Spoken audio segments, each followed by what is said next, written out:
जब Congo virus होता है तो ये आपके जिस्म में बहुत शदीद दर्द करता है, डिजीनेस करता है, चक्कर आते हैं, गला सूज जाता है। और जब ये शिद्दत इख्तियार करता है तो नाक से, मुंह से और दूसरे जो सुराख हैं जिस्म के, उनमें से ब्लीडिंग होना शुरू हो जाती है। और एंड में क्या होता है? एंड में होती है डेथ। आज हम बात करेंगे कोंगो वायरस कैसे होता है और इससे कैसे बचा जा सकता है। मेरा नाम है डॉक्टर मुज्तबा और आज हम बात करने जा रहे हैं कोंगो वायरस के ऊपर। देखिए, कोंगो वायरस जो है ये एक चिचड़ी, टिक या जूं की तरह की एक छोटा सा कीड़ा होता है। ये ज्यादातर जो है वो कैटल्स यानी चौपाई जो होते हैं उनकी खाल में रहना पसंद करता है। और बकरा ईद पे क्योंकि बहुत सारे चौपाई जो हैं वो शहरों की तरफ जो है वो पिकने के लिए आते हैं, और जब लोग कुर्बानी को चूज करने जाते हैं तो अक्सर ये आदत होती है कि वो कुर्बानी को हाथ फेर के लाजमी देखते हैं।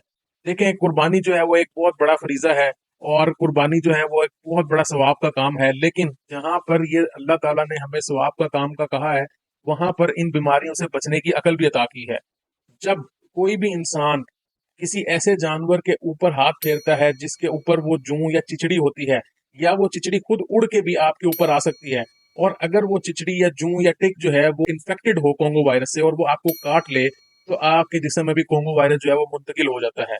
एक तो ये तरीका हो गया। दूसरा तरीका ये भी हो सकता है कि अगर फर्ज करें आप उस चिचड़ी को अपने ऊपर बैठा देखें और आप उसे पकड़ के दबाएं या मारने की कोशिश करें, तो उससे निकला हुआ ब्लड आपके जिस्म में कहीं भी कट लगा है वहां से जिस्म में दाखिल हो जाए, तो भी ये वायरस आपके जिस्म में मुंतकिल हो सकता है।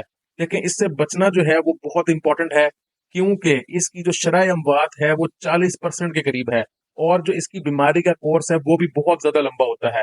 तकरीबन 3 से लेकर 14 दिन का इसका इंक्यूबेशन पीरियड होता है। 3 से 14 दिन तक आपको सिम्टम्स नहीं आएंगे। उसके बाद ये आहिस्ता आहिस्ता जो है वो पूरे जिस्म में दर्द, बुखार, गला खराब, नजला, पीछे कमर में दर्द, फोटोफोबिया यानी आपको लाइट से जो है वो चिढ़ होने लग जाएगी, डर होने लग जाएगा लाइट से। इसके साथ साथ जब ये आगे बढ़ता है तो फिर ब्लीडिंग शुरू हो जाती है, और अगर इसका इलाज ना करवाया जाए तो एंड में डेथ हो जाती है। तो मैं आज आपको कुछ ये तरीके बताऊंगा जिससे आप कोंगो वायरस से बच सकते हैं। सबसे पहले तो आपने ये करना है कि जब भी आपने कुर्बानी का जानवर देखने जाना है तो आपने कोशिश करनी है कि अपने हाथ में ग्लव्स पहने लाजमी। जब आप ग्लव्स पहनेंगे तो उससे आपको ये खतरा नहीं रहेगा कि अगर वो चिचड़ी उड़ के आपके हाथ पे आती है या आप जानवर के ऊपर हाथ फेरते हैं तो वो चिचड़ी जो है वो आपको काट नहीं सकेगी। दूसरा जो आपने ऐसा करना है कि आपने लाइट कलर के कपड़े पहनने हैं, डार्क कलर के कपड़े नहीं पहनने। वैसे ही आजकल बहुत ज्यादा गर्मियां हैं, तो आप जब लाइट कलर के कपड़े पहनेंगे तो दूर से ही आपको कोई भी जूं या चिचड़ी अगर उड़ के आपके बैठेगी तो आपको फौरन पता चल जाएगा। ठीक है। जानवर को देख के आप ये अंदाजा नहीं लगा सकते हैं बिल्कुल भी कि ये कोंगो वायरस से इन्फेक्टेड है या नहीं है। तो दूसरा काम आपने ये करना है कि आपने मास्क लाजमी पहनना है। ठीक है, मास्क पहनना है, ग्लव्स पहनने हैं और लाइट कलर के कपड़े पहनने हैं।